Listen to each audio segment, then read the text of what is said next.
नमस्कार, आपण पाहत आहोत युग बदल न्यूज मराठी। राष्ट्रमाता जिजाऊ माँसाहेब आणि स्वामी विवेकानंद यांच्या जयंतीनिमित्त श्री शिवाजी विद्यालय शहर शाखा अकोला येथे संपन्न झालेल्या जयंती उत्सवामध्ये शाळेतील गरजू विद्यार्थ्यांना शैक्षणिक साहित्य वाटप करण्यात आले।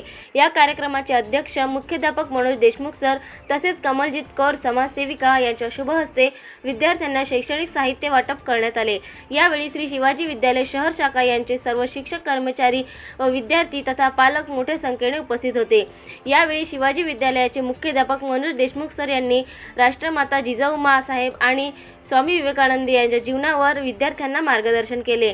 यावेळी कमलजीत कौर समाजसेविका तथा डॉक्टर रामकृष्ण डोंगरे, मुख्याध्यापक मनोज देशमुख सर, किशोर तायडे शिक्षक प्रतिनिधी मोठ्या संख्येने उपस्थित होते।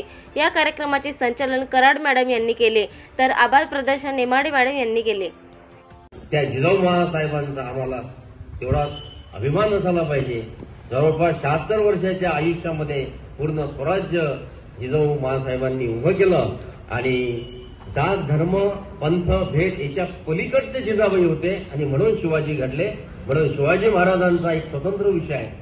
त्यांच्या संरक्षण खात्याचे सगळे प्रमुख जर आपण काढले तर मुस्लिम समाजाचे सगळे लोक प्रमुख होते। आपल्याला इतिहास सांगताना थोडासा वेगळा सांगितला जातो की अशा प्रकारे जी शिकवण दिलेली आहे शिवाजी महाराज घडवण्यात ती जिजाबाईंनी दिली आणि अशा प्रकारच्या आईंची खऱ्या अर्थाने समाजामध्ये गरज आहे आणि त्यांच्या विचाराचा समृद्ध वारसा घेऊन आपल्या समाजामध्येही अशा असंख्य आई आहेत। जसे की आमच्या सिंधुताई माई सपकाळ की ज्या सिंधुताईंनी आपल्या मुलीला जन्म एका गोठ्यात दिला, तिला कोणीच नवऱ्याने हाकलून दिलं, गरोदर असताना स्मशानभूमीत राहिली बाई, प्रेत जळत असताना तिथलं खाल्लं आपण तिथं टाकून देतो आणि अशा अवस्थेतली सिंधुताई सपकाळ आज अख्ख्या महाराष्ट्राची माई होते। हे जे येते ना हे इथून येते।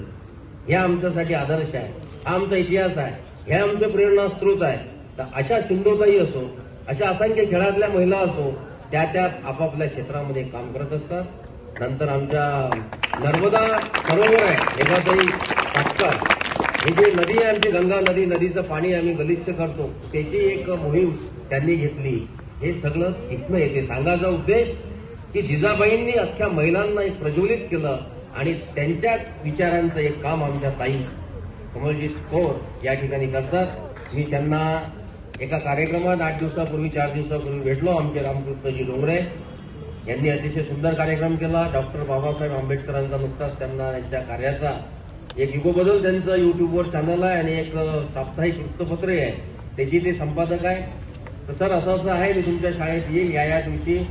मग म्हटलं या, लागलीच त्यांचा कोणाला मी येताना ताईंना सोबत आणतो। अरे म्हटलं मग मला जर सांगितलं असतं तर मी रीतसर ताईंच्या घरी जाऊन निमंत्रण दिलं असतं, कारण त्यांचं जे व्यक्तिमत्व हे साधं नाही आहे। काही लोक आम्ही समाजाला जे देतो त्याचं कॅश करणारे जास्त आहे अलीकडे। आम्ही जर 10 डझन केळं वजन वाटले तर 15 डझन पेपरात फोटो कसा येईल याची काळजी आदल्या दिवशी घेतो। पत्रकारांना येताना एक केळं आमचा फोटो, वा वा वा किती मोठे दानशूर यांनी 10 डझन केळं वाटले, बापा बापा सत्कार करा। समाजामध्ये हे असे जे खोटे लोक आहेत, या खोट्या लोकांपासून, या नाटकी लोकांपासून थोडंसं सावध राहा। जर दान करायचं असलं तर या हाताचं दान या हाताला कळलं नाही पाहिजे। आणि तशा प्रकारची जी भावना आहे ती आमच्या ताईंची आहे। ताईंनी मला आत्ता सांगितलं की 50 गरजू विद्यार्थी काढा, त्यांना त्यांच्याकडून एक त्या भेट देणार आहे आजच्या दिवशी। मी त्यांचं या ठिकाणी आभार व्यक्त करतो। येणाऱ्या जुलै महिन्यामध्ये ताईंनी एक सूचना केली की काही गरीब विद्यार्थी जर असले तर त्यांची इच्छा आहे की शाळेच्या वतीने आपल्या शाळेतील विद्यार्थ्यांना गणवेश ज्यांना गरज असेल तर त्यांच्या परीने आपल्या इथे येऊन देतील। तर अशा प्रकारची भावना ठेवणारे व्यक्तिमत्व समाजात ज्यावेळेस असते त्यावेळेस खऱ्या अर्थाने ज्यांना गरज पाहिजे असते त्यांना संधी मिळते आणि संधी मिळाली की त्याचं काय होते हे तुम्ही पाहू शकता। असंख्य अशी माणसं आहे। रामकृष्ण भाऊनी आत्ताच सांगितलं की 15 ऑगस्ट 26 जानेवारी माझ्यासाठी आनंदाचा दिवस असतो, कारण माझ्या घरची परिस्थिती नव्हती पण त्या दिवशी मला शाळेतून गणवेश मिळाला। एक हिंदीत पाठ असेल कोणत्या तरी वर्गाला की माँ साहब कब आएंगे, आहे का तुम्हाला?